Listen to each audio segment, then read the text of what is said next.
అసలు బూత్ అంటే ఏంటో ముందు వాడికి తెలుసో లేదో కనుక్కోవాలి. అంటే తిరుపతి ప్రకాష్ గారు ఉన్నారు, ఇప్పుడు ఆయన చాలా సీనియర్, కానీ ఆ ఒక్క పదానికి మాత్రం క్రెడిట్ గోస్ టు ధనరాజ్ అండి. లైఫ్లో క్రెడిట్ కార్డ్ అంటే చిన్న విషయం కాదు. చాలామంది క్రెడిట్ కార్డులు ముందే తీసుకుని ఉంటారు, కానీ నా జేబులో క్రెడిట్ కార్డు నాకు ఇంపార్టెంట్. కానీ వాడు ఒక్కదాన్ని పట్టుకొని నా లైఫ్ని స్క్రూ చేసేసారు. చాలామంది చేశారు అట్లా.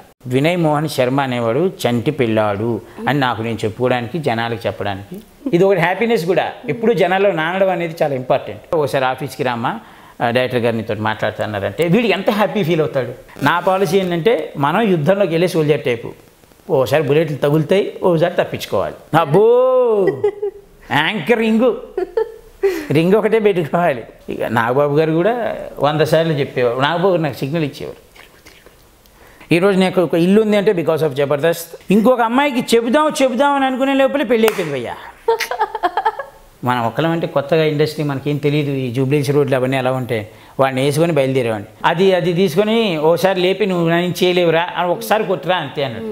అదిరిపోద్ది స్టోరీ. లైన్ కూడా ఇచ్చాను, ప్రొడ్యూసర్ని ఎత్తుక్కోండి. ఇక మామూలుగా ఉండదు స్టోరీ. ఇంత ఫాస్ట్గా తిడుతున్నారు ఏంటి సార్, మీరు ఎవరండి అనగానే సునామీ సుత్తి నారాయణ మిశ్రో నా పేరు అని నమస్కారం పెట్టి వెళ్ళిపోతాడు. అదే జేబులో డబ్బులు అంత మాత్రాన హీరో అయిపోలేము. ఒకటేసారి 3000 మంది అలా లేచి ఓ మై గాడ్ అని చెప్పేటప్పుడు నా 2 కళ్ళలో నీళ్ళు అలా గంగలా తిరిగిపోయింది. డబ్బులు ఇవ్వట్లేదు అనే మాట ఎవడైనా నా ముందు మాట్లాడితే చచ్చాడు.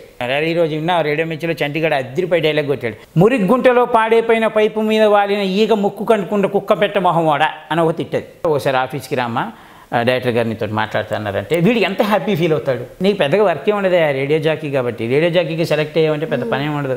లేస్తున్నట్టు ఆ ప్రోగ్రామ్ కరెక్ట్ హిట్ అవుతున్న టైంలో ఆపేసేటండి. సుడిగాలికి సుధీర్కి రష్మికి జరిగిన సంఘటన ఇటు జేబులో పెట్టుకుంటాడు, అర్జెంట్గా పని ఉంటుంది వెళ్ళిపోతాడు. ఎవడో కలిసినప్పుడు చెప్తాడు ఇన్ని డబ్బులు పెట్టుకుని ఇది చండాల మీద పేరు పెట్టినరేంటి అనగా మరే నేను పొల్లేసేసాను రాలి జీతాలు నాశనం అయిపోతాయి. ఎంత హ్యాపీగా ఫీల్ అవుతారంటే వాళ్ళు. మీరు ఇప్పుడు తిట్టారా, ఏమన్నా అన్నారా? తెలిసిపోయింది. ఇప్పుడు ఏం జరుగుతుందంటే నువ్వు పిచ్చి వేసేలేకు